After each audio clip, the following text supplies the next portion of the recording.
Gloria a Dios, queridos hermanos, Dios les bendiga una vez más. Les estamos saludando el pastor William Galdames y el equipo, hermanos, de hermanos que nos ayudan a transmitir o hacer estas transmisiones para que sean posibles, para poder llegar a cada uno de ustedes en la confortabilidad de vuestros hogares. Damos gracias a Dios, hermano, por lo que Dios está haciendo por medio de esto que estamos pudiendo transmitir para ustedes ahí en sus hogares. Y en esta tarde queremos enviar un muy cariñoso saludo a algunos hermanos que nos están viendo en Mexicali, hermanos que nos ven en la ciudad de Atlanta. Dios bendiga a toda la familia de Atlanta que nos está viendo. Y tenemos una familia también, hermanos, que nos pidió que le enviáramos un cariñoso saludo. Esta familia, hermanos, nos está viendo en Richmond, California. Así que les enviamos un cariñoso saludo a toda la familia de Richmond, California, esa familia hermosa que tenemos allí en San Francisco. Así es que en esta tarde quiero compartir con ustedes una palabra que el Señor puso en mi corazón, hermanos, con la finalidad de que sea de bendición para usted como fue de bendición para mí. Quiero decirle que en tiempo que hemos venido juntándonos de esta manera, he tenido que rebuscarme alguna palabra, hermanos, que sea edificativa, que sea una palabra que llene sus vidas y que llene sus corazones. Y bueno, encontré una palabra en el segundo libro de Crónicas, en el capítulo 15, y quisiera que me acompañe al verso número 3. Y la palabra del Señor, hermano, nos dice a cada uno de nosotros, dice de la siguiente manera: muchos días ha estado Israel sin verdadero Dios y sin sacerdote que enseñare y sin ley. Padre bueno, muchas gracias en esta preciosa tarde por tu bendición, pero sobre todas las cosas, Señor, por esta palabra que va a ser transmitida, Señor, para tus hijos. Ahí, Señor, donde están en sus hogares, yo te pido que tú los bendigas, los guardes. Señor, que tú resguardes en el hueco de tu mano la iglesia, Señor, y que en esta tarde, Señor, por medio de este mensaje nosotros podamos bendecir los hogares, podamos bendecir las familias, podamos bendecir, Señor, a cada jefe de hogar que está ahí, Señor, con su familia sentado alrededor de la mesa, escuchando este mensaje, Señor. Padre, te pedimos que tú bendigas a toda la familia de lo mejor del trigo y que tú bendigas a todos aquellos, Señor, que son parte, Señor, de este ministerio.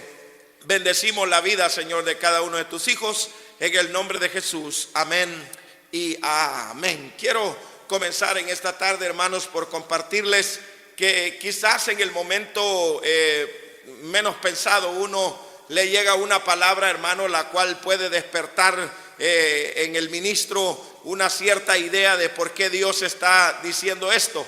Nosotros, hermanos, nos hemos reunido en nuestros hogares con nuestras hijas, con nuestros hijos y con mi esposa, y hemos quizá llegado a analizar la situación que estamos viviendo. Y algunos de mis hijos han tenido alguna pregunta de decir: papá, ¿por qué crees que sucedió esto? ¿Por qué crees que sucedió eso? ¿Por qué crees que está sucediendo lo que estamos pasando? Porque todo mundo se pregunta de dónde vino, cómo vino y cuándo llegó. Porque la verdad, hermano, nosotros en tanto tiempo que tenemos de vivir en esta nación, nunca nos habíamos visto en una situación como la que nos hemos visto en estos días. Por lo menos nunca nosotros habíamos estado en una cuarentena, mucho menos nunca habíamos tenido escasez de ningún alimento o de algún accesorio del hogar, nunca. Nosotros siempre en este país, hermano, ha habido abundancia, siempre ha habido bendición. Y entonces por ese medio, hermano, nosotros quizás nunca habíamos experimentado la escasez que, aunque no es una escasez que nos va a matar, pero es una escasez que ya llama la atención. Y la pregunta que mis hijos me hacían, hermanos, era la siguiente: papá, ¿por qué crees que todo esto que está pasando? Y yo les dije a ellos mi respuesta sencilla, hermano, siempre una respuesta adecuada a la situación. La respuesta mía fue que yo creo que esto, hermano, Dios nos ha dado, hermanos, una enseñanza tremenda a nosotros como seres humanos, para que nosotros vayamos aprendiendo verdaderamente, hermano, qué es lo que Dios quiere de resultado después de todo esto. Yo no me voy a poner aquí a hablar científicamente porque no soy científico. No puedo hablar fisiológicamente porque no soy físico. No tengo nada, hermano, de qué hablar si no es de la palabra de Dios. Y la pregunta que me hacían mis hijos es: ¿por qué crees, papá, que ha sucedido todo esto? Y esta pequeña porción de la palabra, hermanos, que hemos leído nos da una clara idea de por qué la situación que vino. Dice que la palabra, hermano, en el capítulo 3 dice que Israel estaba en una condición, hermano, en la cual Israel tenía que aprender a depender de Dios. Y yo creo que en esta estancia, hermano, lo mejor que puede tener el pueblo de Dios es aprender a tener confianza en Dios. Lo que a mí me llamaba la atención es que tal vez ha habido diversos pensamientos, diferentes pensamientos acerca de será Dios, no será Dios, será el diablo, será esto, ¿verdad? No, hermano, permítame aclararle una cosa. Mire, cuando Dios le quiere llamar la atención a todo el mundo, a toda la humanidad, Dios utiliza cosas que usted ni se imagina. Y número uno, quiero hablar, hermanos, acerca de por qué Dios hace juicios como lo hace en este momento. La pregunta que nos hacíamos con mis hijos, más que todo, hermano, aleluya, con las hembras que paso más tiempo, nos hacíamos la pregunta y decíamos, ¿será esto un juicio de Dios? Y yo les dije a ella, bueno, primero tendríamos que estudiar la palabra juicio. La palabra juicio no se puede usar así tan frágilmente y tan fácilmente, porque primero tendrías que ir a la palabra. Y ellas me dijeron, no te entendemos. Y yo les dije, bueno, lo primero que hay que ver es cómo hacía los juicios el Señor en los tiempos antiguos. En el tiempo antiguo, en el Antiguo Testamento, cómo Dios hacía juicios. Bueno, la palabra nos enseña, hermanos, que Dios, según Judas en el capítulo 1 y el verso 7, la Biblia dice que Dios, hermano, trataba con fuego y con azufre. Ese era un juicio. 2, la Biblia dice en el libro de Joel, en el capítulo 1, el verso 4 y el verso 13, hasta el verso 13, la Biblia habla que cuando Dios hizo juicio, hermano, envió langostas que comieron todo lo que habían tenido ellos. 3, la Biblia habla, hermanos, que Dios en el capítulo 26 de Génesis, del capítulo 1 en adelante, habla que Dios envió hambrunas, envió pestilencias, envió, hermano, muchas cosas. Y a través de esto Dios hacía juicios a las naciones. O sea que las naciones, hermano, eran juzgadas de una manera severa en aquel entonces. Entonces ahora ellas me preguntaban a mí, entonces ¿tú crees que este es un juicio de Dios? Le dije, hay que tener cuidado la palabra que uno usa, hermano. Porque tal vez Dios no está haciendo un juicio. Tal vez lo que Dios quiere es llamar nuestra atención. Y ahí es donde yo quiero centrar mi mensaje. Yo no quiero venir a juzgar que estamos así porque vivimos así, o estamos así porque hacemos así. No, yo quiero decirle a usted que si Dios ha tenido a bien hacer lo que ha hecho hoy, tal vez Dios nos está hablando. Tal vez Dios algo nos quiere enseñar. Y nosotros como ministros tenemos que sacar el mayor provecho de cuando Dios nos está hablando. Y entonces ellas me decían, entonces ¿será que es un juicio de Dios o será que no es un juicio de Dios? Le dije, no, yo creo, le dije yo, que los juicios de antes eran mucho más severos que los juicios de ahora. Y yo creo que Dios, desde la venida del Señor Jesucristo, que dice que vino aquí a la faz de la tierra, hermano, y caminó y vino encarnado, los juicios cambiaron. Dios ya nunca nos trató igual. Ahora, si usted lee la Biblia, Dios trata con misericordia, con gracia y con amor. Oiga bien, Dios desde el tiempo de Jesús para acá, Dios cambió, hermano. Y usted dice, ay, pero la Biblia dice que Dios no cambia, no tiene sombra de variación, correcto. Pero los juicios fueron hechos diferentes. Ahora el Señor dice que nos trata con misericordia. Y con misericordia quiere que nosotros entendamos, pero nosotros no entendemos con misericordia. Dios nos trata con la gracia de Él, que es una gracia sobreabundante, hermano, pero nosotros no entendemos. Dios nos trata con amor y es un amor, hermano, increíble, un amor grande, eterno, hermano, pero nosotros no entendemos. Entonces, la Biblia nos lleva al libro de Romanos y en el capítulo 1 del verso 24, verso 26 y verso 28, la Biblia habla por qué juzga. Dios dice por qué juzga, hermano. Y yo creo que Dios nos está enseñando por medio del capítulo 1 del libro de Romanos que cuando Dios va a hacer algo, Dios nos tiene que explicar por qué lo está haciendo. Aunque en realidad no es así. Dios puede hacer lo que Él quiere. Pero el capítulo de Romanos, hermano, que nos habla a nosotros, dice que a nosotros, hermanos, nos enseña Romanos y nos dice que Dios los entregó. Otras versiones dicen Dios los soltó. ¿Los soltó a qué? Mire qué hermoso lo que dice el libro de Romanos en el capítulo 1, el verso 24 dice: por lo cual Dios también los entregó a la inmundicia. O sea que cuando el pueblo comete inmundicia, es entregado a la inmundicia. El verso 26 adelante dice: por esto Dios los entregó a las pasiones vergonzosas. Si el pueblo ha estado haciendo pasiones vergonzosas, será soltado por Dios.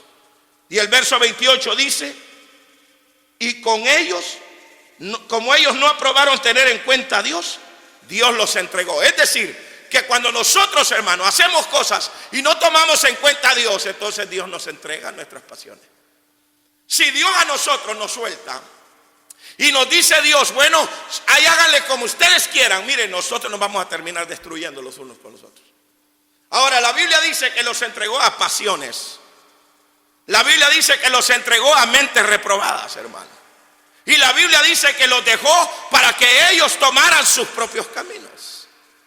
Ahora, cuando la Biblia dice, y regresemos por favor a donde estábamos en el libro de Crónicas, en el capítulo 15, y ubíquese en el verso 3, ahí dice una palabra clave Dios.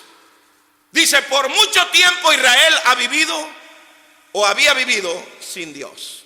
Punto, detengámonos. Primera cosa, cuando la gente no tiene un Dios verdadero, va a adorar cualquier cosa. Lo voy a repetir. Cuando la gente no tiene un Dios verdadero, va a adorar cualquier cosa. Es decir, que la gente, si no tiene un Dios verdadero a quien adorar, adora futbolistas, adora artistas, adora ventrílogos, adora pastores, porque hay pastores que les gusta que los adulen, hermanos. Amén. Hay pastores que les gusta, hermano, que los anden. Qué tremendo, este es nuestro pastor, es ventrílogo por la noche y pastor por la mañana. Tenga cuidado. Yo le voy a decir algo. Si a algo yo le tengo miedo, y lo declaro públicamente, es que un pastor mezcle el mundo con lo santo y quiera hacer una mezcla para Dios. Es peligroso. Aquí es donde nosotros tenemos que entender que si nosotros somos un pueblo santo y escogido, tenemos que vivir santos y escogidamente también.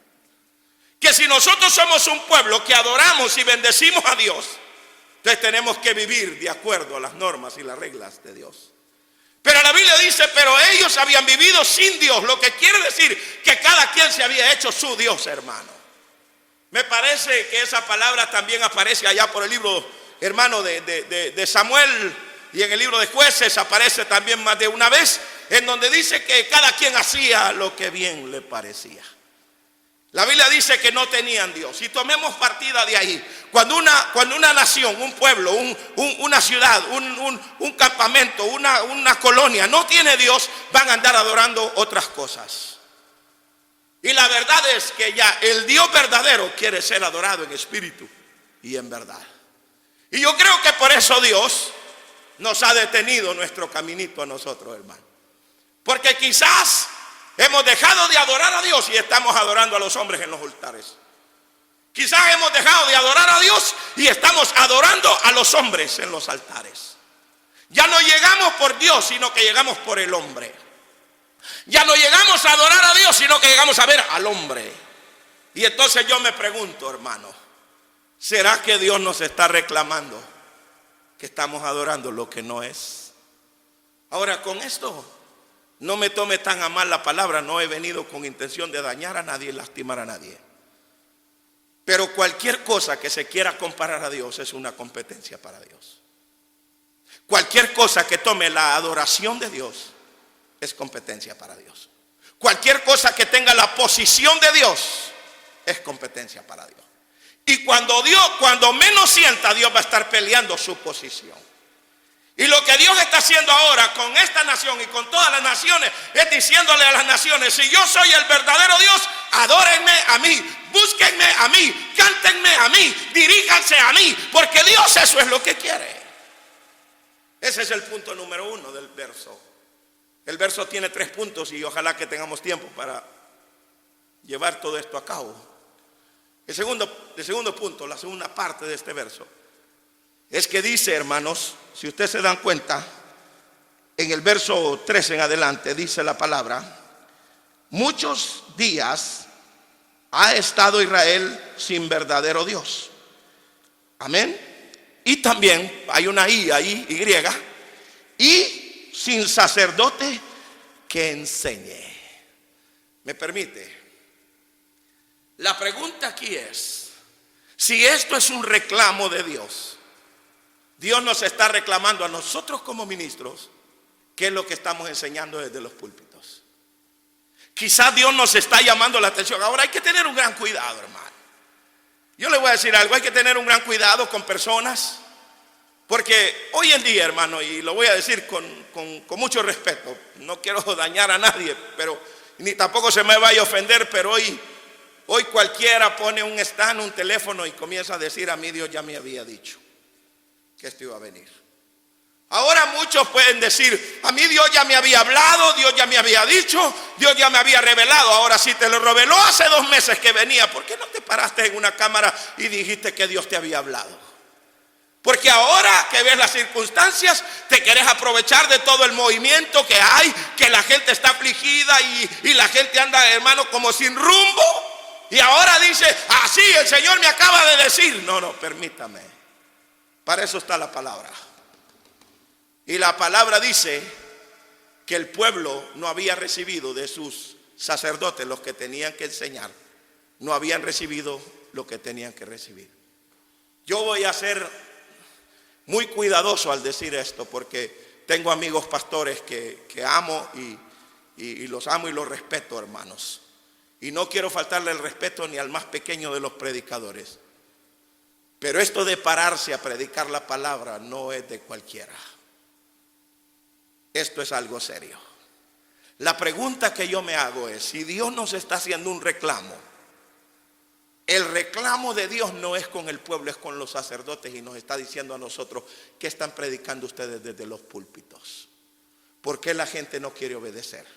¿Por qué la gente no quiere caminar con Dios? ¿Por qué la gente no quiere ir a nuestros templos? ¿Por qué la gente critica tanto a los ministros? Yo les voy a decir algo en esta noche que es muy claro y es muy entendido. La gente mira cómo camina el pastor y según lo ve hacer obras, lo aplaude, pero cuando comete errores lo entierra. El ministro tiene la tarea, hermano, en estos tiempos, de predicar lo que Dios ha puesto en su boca. Pero no cualquier ministro puede hablar del pecado, porque algunas veces no nos conviene. No cualquier ministro puede hablar de transparencia cuando él no es transparente. No cualquier ministro puede hablar de tratar bien a su esposa cuando usted maltrata a su esposa. No cualquier ministro puede hablar, hermano, de integridad cuando usted se está robando ovejas de otra iglesia. Hay que ser claros en lo que estamos diciendo. La palabra dice: los ministros han dejado de enseñar lo que tenían que enseñar. Y este es un reclamo de Dios en esta palabra. Dios nos está diciendo: ministros, prepárense para predicar en contra del pecado. Ya esto de empoderar a la gente y que otro nivel y que la gente se haga rica y que yo te voy a sacar de tus cadenas de pobreza. Cálmense. Ahora tenemos dinero, pues no tenemos cosas para comprar. Ahora necesitamos un profeta que nos diga: el problema no es el pisto, el problema es espiritual. ¿Por qué? Porque pocos ministros quieren hablar del pecado. Pocos ministros quieren hablar de la responsabilidad espiritual de una iglesia. La gente quiere servir, pero quiere vivir mundanamente. La gente quiere tocar en la música, pero quiere vivir mundanamente. La gente quiere que les dé uno donde predicar y andan mal, hermanos. La gente quiere que uno les preste las tarimas o los altares o donde quiera que nos prestan para predicar, y uno dice: pero ¿cómo lo voy a subir si anda mal? La cuestión está aquí, que Dios hace un reclamo y hace la pregunta y dice: ¿qué será de los ministros? Porque han dejado de enseñar lo que tienen que enseñar y nos hemos ido por otro rumbo. Y me incluyo yo, hermanos, para que no vayan a creer que soy alemán. Me incluyo en la parte porque cuando yo veo aquí que Dios está haciendo un reclamo y está diciendo: mis ministros han dejado de hablar mi palabra, han dejado de hablar lo que yo les digo. entonces estamos hablando lo nuestro. Cuando la gente llega a nuestras congregaciones, amados, llega a oír la palabra de Dios, no a oír chistes. La gente quiere oír palabra de Dios, no quiere oír testimonios. Una cosa es un testimonio y otra cosa es la palabra de Dios. Sea responsable usted como ministro, siéntese y prepare el mensaje, póngale todo lo que necesita. Y no es que nosotros seamos grandes predicadores, a nosotros nos ha llevado 35 años aprender, así que no estábamos tan rápidos como usted piensa. Pero cuando yo leo aquí que dice que Dios les pide y les dice que los sacerdotes no habían enseñado la ley, ¿qué quiere decir? Que nos habíamos desviado, que nos habíamos ido por caminos extraños, que hemos tomado caminos que no son, hermanos, los correctos. Y entonces los sacerdotes, nosotros los sacerdotes de la casa, los pastores, los ministros de la casa, tenemos que agarrar las riendas de la enseñanza y decir: aquí nos vamos a guiar en este tiempo, hermanos. Ahora yo le voy a decir algo y póngame atención para que no vaya a pensar que le estoy regañando ni diciendo algo que no le gusta. A mí me gusta oír las conferencias de prensa. Presidente Trump en esta tarde acaba de salir y decir que viene un paquete de ayuda para cada familia. Eso es su trabajo como presidente, decir que nos va a ayudar, gloria a Dios. De ahí, hermano, el secretario de salud sale y dice: mire, estamos preparando 8.500 test para tal lugar y 8.500 test para aquel lugar, y este test va a ayudar, y nosotros lo que los japoneses hicieron en 8 semanas, nosotros lo estamos haciendo en 8 días, estamos haciendo nuestro trabajo. Correcto. El ministro de Economía viene y dice: bueno, la economía, es decir, estamos bien porque estamos bien en primer lugar y luego pues nos venimos abajo, pero por el coronavirus. Ahora yo le voy a decir algo. ¿Verdad que usted no oye por ahí? ¿Y los ministros qué dicen? ¿Y con la iglesia qué pasa? Ahora es cuando los ministros tenemos que salir al frente de esto, hermano. Y nosotros vamos a dirigirle, vamos a decir a todos los que están ahí: ¿saben qué, hermano?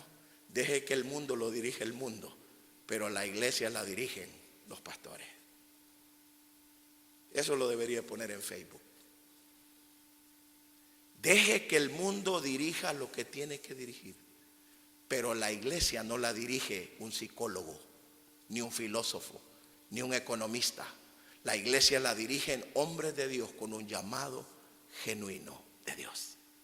Y entonces aquí a mí me llama la atención porque dice, bueno, la parte número 2 dice, bueno, que ellos habían vivido, hermanos, y que los sacerdotes no habían hecho su trabajo, y ese era un reclamo de Dios. 3, la Biblia dice que habían vivido sin ley. Vivir sin ley es que usted le diga a la persona: ¿saben qué, hermano? No va a haber ley. Usted puede acelerar su carro a 120 millas como dé. Usted puede tirarse altos y luces en rojo. No lo vaya a hacer, no lo estoy diciendo que lo haga. Es decir, si no hubiera ley, hermano, todo mundo hiciera. Por eso es que hoy en día, hermano, iglesias hacen una cosa, otras iglesias hacen otra cosa. Unas iglesias hacen esto, otras iglesias hacen aquello. Y la gente está confundida porque dice: bueno, allá hacen esto y allá hacen eso. Dios solo dejó escrito 2 palabras muy claras y muy sencillas, entiéndalas porque está aquí en este libro. El Señor dijo en su palabra que si la iglesia quiere caminar con Él, debe de vivir en santidad. Sencillo. Si la iglesia quiere ver a Dios hasta el final, tiene que caminar en santidad. Segundo, si la iglesia quiere ver el final de este mundo, la iglesia va a tener que vivir con el temor de Dios. Porque el principio de la sabiduría es el temor a Jehová. Cuando la gente tiene temor de Dios, hermano, la gente no va a andar haciendo cosas que no tiene que hacer. Y cuando nosotros permitimos que la gente haga cosas que van en contra de la voluntad de Dios, lo que le estamos diciendo como sociedad o como mundo o como seres humanos es que: Dios, te equivocaste porque me hiciste como me hiciste. Dios, te equivocaste porque me diste lo que me diste. Dios no se equivoca. Dios tiene una sola manera de hacer las cosas y las hace correctas. Dios dice: y era bueno, hermano, y se acabó. Ahora, cuando nosotros leemos esto, dice: no había ley. ¿Qué nos quiere decir Dios con esto? Que cuando no había ley, hermano, cada quien hacía como bien le parecía. Por eso es que usted va a ver gente que dice, mire, yo como a mí me sacaron de aquella iglesia, a usted, y me corrieron y X, hablaron de mí. Entonces yo fui y yo establecí mi propia iglesia. Y entonces, como yo no sabía mucho, yo le dije al hermano, me dijo, ¿ustedes qué creen, hermano? ¿Permitimos esto o permitimos aquello? ¿Permitimos esto? Pues la iglesia es un solo relajo. ¿Por qué? Porque no sabe la escritura. Entonces yo dudaría de ese ministro que tenga un llamado genuino si no sabe la escritura. Ahora, la Biblia dice no había ley. Cada quien se pone a enseñar lo que quiere y aplica lo que quiere. Eso es vivir sin ley. Es decir, que algunos dicen esto es pecado y otros dicen no, no es pecado, hermano. Estos dicen, hermano, bailar es pecado. No, bailar no es pecado, hermano. Yo bailo, dice el pastor ahí. Yo he visto algunos ministros muy famosos que dicen, yo bailo música romántica con mi esposa. ¿Cuál es el problema? Y ya todo el mundo dice, bueno, si aquel lo dice y este tiene como 22,000 en el Facebook y 42,000 en YouTube allí que lo ven, hermano, entonces no ha de ser pecado. Bueno, esa es su ley. Pero si usted me pregunta a mí como ministro, pastor, bailar es pecado, yo le haría una sola pregunta. Si su cuerpo es el templo y la morada del Espíritu Santo, ¿por qué lo va a ensuciar? ¿Acaso no sabemos la escritura? A mí no me importa quién diga, hermano, oír música romántica es pecado. Si usted la quiere oír, óigala. Yo no puedo hacer nada contra eso. Pero ¿sabe qué dice la palabra? Que nuestros oídos deben de ser santificados. Amén. Amén o no amén, hermano. Y aquí viene lo claro, porque dice, vivían sin ley. O sea que cada quien hacía lo que le parecía bien. Y al término, que a un pecado, hermano, cosas que eran pecados, estos vienen y dicen, no es pecado. No. ¿Por qué? Porque ellos lo que han hecho es que han diluido el evangelio y lo han puesto de una manera práctica y sencilla, no religiosa. Ese es el peligro, hermano, de congregarte en una iglesia donde no te hablan de la santidad de Dios. Donde te dicen, no, aquí vamos a ir a hacer esto, vamos a hacer aquello, porque a Dios lo que le agrada son las obras. Está bueno. La Biblia dice que vamos a ser juzgados por obras también. Pero yo le quiero decir algo. Vivir sin ley es un peligro, porque usted nunca va a saber cuándo va a ofender a Dios. Y yo le voy a decir algo. Cuando la ley es violada, el primero que dio la ley fue Dios, y Él es el primero que va a venir a reclamar por qué la violaste. ¿Qué respuesta le vamos a dar como ministros, iglesia? Si nosotros le estamos enseñando a la gente, eso no es pecado, hermano. Usted puede ir al club en la noche y ir a bailar, y el domingo venga y levante sus manos, que Dios no se enoja. Permítame, si la Biblia dice que Dios es un Dios celoso y no cela, entonces nos va a celar que nosotros andemos en el mundo y en la iglesia. O usted se va al mundo o se queda en la iglesia. Dos términos. No hay término medio. No hay medio mundano ni medios cristianos. La Biblia dice no tenían ley. Vivían sin ley, dice la palabra. Y la parte más principal, que es la parte del número 4, dice que habían perdido la paz. Ahora le pregunto, mucha gente hoy en día ha perdido la paz. Los ricos han perdido la paz, hermano. Los millonarios perdieron la paz. Los economistas perdieron la paz. Los de las líneas aéreas, los CEOs de las líneas aéreas perdieron la paz, hermano. Los dueños de los barcos enormes que llevan gente, cruceros, perdieron la paz, hermano. Pero miren, nosotros, el pueblo de Dios, plata y oro no tenemos, pero lo que tenemos damos a la iglesia, hermano.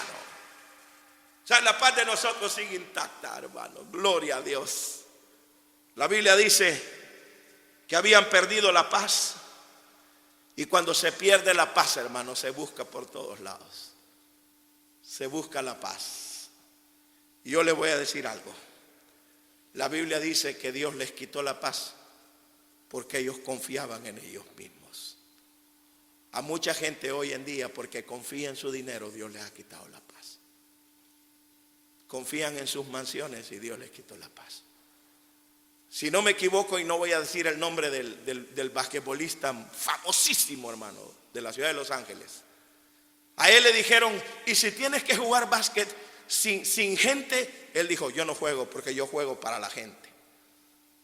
Ahí demostró que si la gente no lo ve para él, no vale la pena jugar. La Biblia nos enseña y dice que habían perdido la paz. Pero ¿qué significa haber perdido la paz, pastor? Por lo menos 3 o 4 cosas. Número 1, que cuando se pierde la paz es porque se ha perdido la relación con Dios. Cuando usted pierde la relación con Dios, pierde la paz.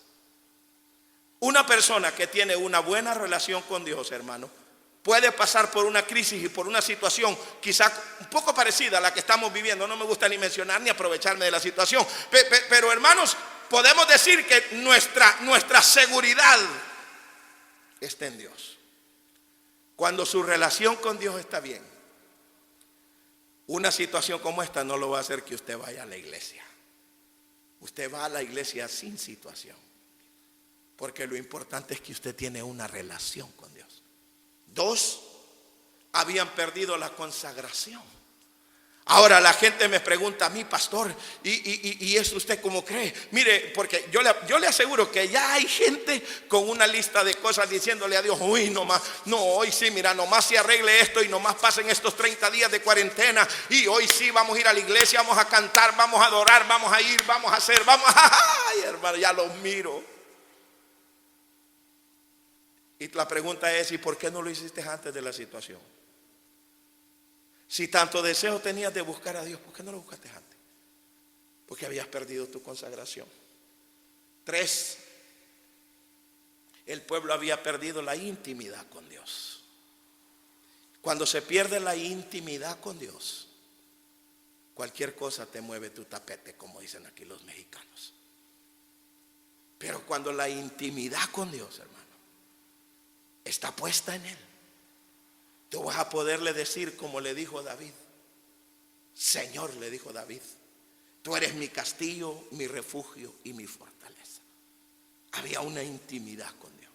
Cuando usted tiene una intimidad con Dios, no cualquier situación le va a robar, porque usted puede adorar en la iglesia, en el templo, y también puede adorar en su casa y en su recámara. De hecho, hermano, yo creo que hoy hemos valorado cuánto vale el altar. Hemos valorado cuánto vale la palabra. Hemos valorado cuánto valen las alabanzas. Hoy queremos alabar, hoy queremos oír palabra, hoy queremos estar en el templo. O sea, queremos mostrar una intimidad que hemos perdido en esta noche. Hay algo más grave y es un cuarto paso, que cuando perdemos la paz, perdemos la dirección de Dios. Y yo le voy a decir algo. La economía, y voy a hacer una expresión salvadoreña muy sencilla, hermanos. Allá en mi país hay unos animalitos que se les llaman los candiles. Eran unos lagartijas negritas y uno les cortaba la cabeza y el cuerpo todavía quedaba andando algunas veces. Y la cosa era cortarles la cabeza y se quedaban corriendo, pero sin cabeza hasta que se morían. Ahora, yo no lo estoy comparando a usted con una lagartija. Estoy diciendo que cuando le cortamos la cabeza, el cuerpo quedaba en función, pero sin cabeza. Y cuando una iglesia ha perdido la dirección de Dios, el cuerpo se mueve, canta, pero no hay dirección. Y yo le voy a decir algo. Yo prefiero una alabanza con alguien de 3 cuerdas que con todo un equipo atrás, pero que todos ni conocen a Dios y son músicos de la iglesia. Yo hago un reclamo en esta hora como ministro. No al ministro que me está viendo, sino a los ministros nuestros, de lo mejor del trigo. Y les hago la pregunta, ¿qué dirección tenía la iglesia antes de esto? ¿Y qué dirección va a tener la iglesia después de esto? Esa es la pregunta. O sea, siempre hay un antes y un después. Y los teólogos, los que saben de la Biblia, dicen que para toda pregunta de la Biblia hay 2 respuestas, la tuya y la de Dios. ¿Qué respuesta le vas a dar a Dios? Cuando Dios venga y nos demande a nosotros como ministros y nos diga cómo está la relación de la iglesia conmigo, cómo está la consagración de la iglesia conmigo, cómo está la intimidad de la iglesia conmigo, cómo está la dirección de la iglesia, ¿a quién se dirige la iglesia? ¿A quién se está dirigiendo la iglesia? ¿A pagar edificios? ¿A pagar cosas que no tiene que pagar?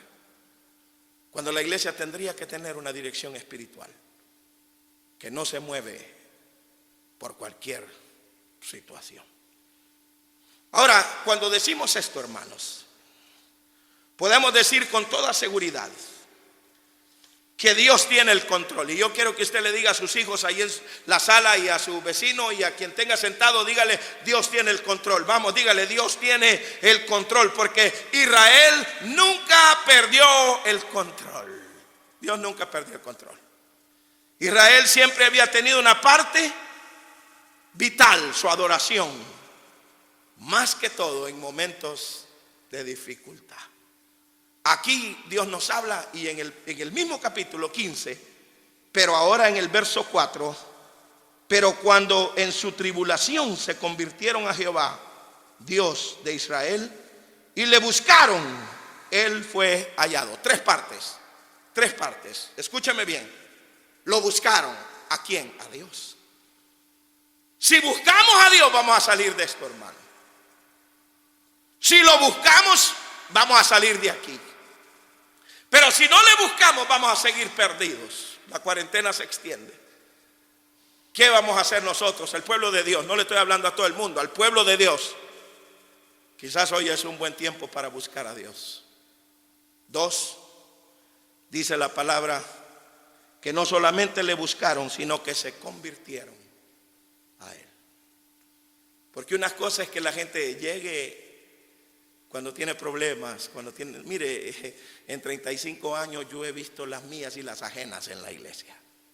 De gente que cuando llega, hermano, ay, tiene un problema, pastor, cayó y que ore, que mire, pastor, ay, ¿cómo vamos a hacer? Y uno, ay, Señor, Padre, uno levantando las manos, hermano, nomás le resuelven el problema y te borraste el mapa. A esos es que Dios anda buscando. A mí Dios no me tiene que ir a buscar, a mí Dios me encuentra cada mañana. Yo tengo una intimidad con Dios. A mí Dios no me tiene que llamar la atención. Yo siempre le digo: Señor, yo aquí estoy. Yo prefiero irme a entregar a que me vaya a buscar, porque si me va a buscar, hermano, es como cuando decían: si voy a buscarte te vas a arrepentir. Mejor, mire, entréguese. Ahora, la Biblia dice: lo buscaron y lo hallaron. ¿Por qué? Porque la reflexión es que si lo buscamos y lo buscamos de todo corazón, lo vamos a encontrar. Pero ¿qué dice? Que nos convirtamos de nuestros caminos, que nos convirtamos de nuestros pecados, que nos convirtamos de todas las cosas que andamos haciendo, que nos convirtamos de andar pecando, que nos convirtamos, hermano, de andarle fallando a Dios. Y usted dirá: ahí está, ya está juzgando. Permítame, estoy leyendo lo que dice la palabra. Se convirtieron a Dios. Pero lo que más me impresiona es que dice que lo buscaron y él fue hallado. O sea, mire, yo tengo mi nieto Lucas. Todos mis nietos son lindos y hermosos y los amo. Pero yo tengo un nieto, hermano, que nada a él le apasiona más como que yo juegue ese juego de You It. Lo toco y me corro, él me toca y corre, y yo lo toco y corre en la casa, así alrededor de la sala, porque yo ya no puedo correr mucho. Pero para él, hermano, es tan importante que me encuentre. O cuando se tapa los ojos y me dice: voy a contar, grandpa, me dice hasta 10, 1, 2, 3, y yo me voy a esconder, hermano, a cualquier lugar de la casa, y entonces él me anda buscando, y cuando me halla, ¡wow! Ahora yo te pregunto a ti: ¿será que Dios está escondido? No, Señor. Dios ha estado en el mismo lugar. Dios no se ha movido. Dios lo único que ha hecho es detener la tierra. Fíjese que es tan fascinante ver cómo los pajarillos han entendido, hermano, esta cuarentena. En El Salvador vi un video de YouTube en un lugar que se llama La Palma, Chalatenango, donde los venaditos bajaron y andaban en la calle. Como no habían carros, los venaditos andaban ahí en la calle, como quien dice los venaditos: esto de nosotros era antes, aquí andábamos, dicen los venados. Hasta ellos se han regenerado y el pueblo todavía sigue rebelde. La pregunta es que dice: lo encontraron, y si encontramos a Dios, ¿qué le diríamos? Me llama la atención, hermanos, que la persona pueda decir: pastor, ahora vamos a buscar a Dios. Mire, le voy a dar un consejo como pastor. No le prometa si no le va a cumplir. No le prometa, porque uno en aflicción compromete hasta la ropa que anda puesta. Le voy a decir un consejo pastoral. No quiera venir impresionando a Dios. Mejor vaya a su recámara, levántele sus manos, confiésele su pecado, confiésele que le ha fallado, confiésele que ha negado su caminar, confiésele que ha perdido su intimidad, confiésele que ha perdido la dirección. Levante sus manos, pida perdón, y cuando usted se pare de ahí, Dios va a estar ahí con usted. Porque Dios no está en los templos, Dios está aquí, en el corazón. Por eso es que cuando yo leía esto y decía, ellos no tuvieron Dios, o sea, me llamaba la atención y decía yo, wow, esto está impresionante. Habían perdido el olfato, ya no podían encontrar a Dios. Y la pregunta en los últimos minutos que me quedan: si le buscamos y lo encontramos, ¿qué le diríamos? Quizás muchos de nosotros le diríamos, hermano, como le dijo aquel hombre cuando encontró a Dios en Betel, ciudad luz. ¿Se acuerdan?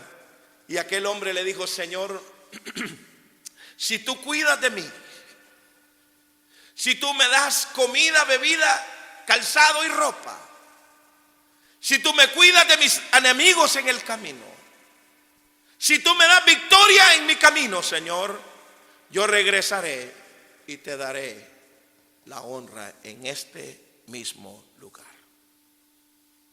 ¿Sabe? Si me pregunta a mí, yo creo que es tiempo de que Dios está reclamando una honra que su iglesia se la debe. ¿Cuántos favores Dios te ha hecho? ¿Cuánta misericordia Dios te ha hecho? ¿Cuánta gracia Dios te ha dado? ¿Has trabajado? ¿Has atesorado? ¿Has tenido? Gloria a Dios. La pregunta es, ¿y dónde está Dios en tu vida? ¿Cuánto hace que no hablas con Él? ¿Cuánto hace que el Espíritu Santo no susurra a tu oído? ¿Cuánto hace que no lloras, gimes y clamas en la presencia de Dios? ¿Te vas a esperar hasta un momento como este? No. Los que adoramos a Dios verdaderamente estamos sufriendo por no poder venir a hacerlo. Y no es que porque lo hacemos por costumbrismo, no, es que a mí me hace falta venir aquí a la casa del Señor. Y la pregunta, hermanos, final. Dice que aquel hombre regresó al mismo lugar porque Dios le había cumplido con todo lo que él había pedido. Ahí le formó un altar y lo adoró. Y dijo que Dios estaba allí. Y yo digo de la misma manera. Tú no tienes que ir al templo. Es más, los templos, hermano, en algún momento van a desaparecer. Pero quizás Dios, allí en la intimidad de tu casa, Dios quiere que tú recuperes tu familia, tu relación familiar, tu intimidad con Dios, tu relación con Dios, tu dirección con Dios. Cuando recuperes todo eso, tu vida será transformada, no por el pastor, no por el ministerio, no porque ahí te enseñan profundidades bíblicas, no. El que puede trabajar en nuestras vidas es el Espíritu Santo de Dios. El que tú y yo necesitamos hoy, mañana y siempre. Te invito en esta noche a reflexionar en esta palabra. Si encuentras a Dios, pregúntale, ¿en qué te he fallado? Y estoy casi seguro que Él te va a decir, aquí me has fallado, allá me has fallado, allá me fallaste y aquí me fallaste. Y lo bueno de Dios es que Dios no es como nosotros. Dios no es como nosotros, hermanos. Dios no trata a las personas como nosotros las tratamos. Nosotros buscamos desquite, nos la desquitamos, Dios no. Por eso es que hay veces, y cierro con esto, yo les digo a los hermanos que si yo fuera Dios y a mí Dios me diera la oportunidad que le dio a Moisés, cuando le dijo a Moisés: Moisés, hazte a un lado, voy a matar a todo este pueblo y te voy a hacer una nación nueva, obediente, buena, que camine contigo. Yo a mí me preguntan: pastor, ¿y usted qué hubiera hecho? Yo los envío UPS, hermanos. Yo hubiera aceptado. No, es una broma, hermano. Dios tiene grandes cosas para nosotros. Búsquele. He aquí, yo estoy a la puerta y está tocando a la puerta de tu corazón. Que el Señor bendiga tu vida, prospere tu camino, y nos vemos el próximo domingo aquí en Lo Mejor del Trigo San Diego. Que Dios te bendiga.